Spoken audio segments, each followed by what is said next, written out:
This is the Lancelot 4000 with its adjustable tail, which allows you to modify the handlebars. Now, adding a rider, this is the Jester. Notice the lance sits on the handlebars. Okay, and as we adjust the tail, so it tilts the lance up and down so that you can hit your opponent right on the nose. However, your tournament field would not be complete without the tilt yard, which runs down the centre, separating you from your opponent, in this case the knight.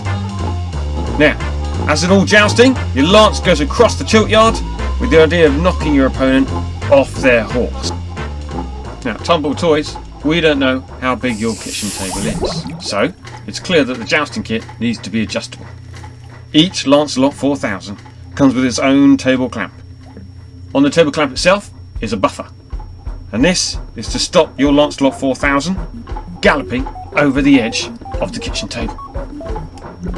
Now, you're probably thinking, what makes the horses move? Well, each horse, has two strings attached to it. The orange string and the purple string. The orange string is attached to the table clamp, as discussed already. The purple string, this is attached to a sock with some coins in at the edge of the table, because we figured everyone must have a spare pair of socks.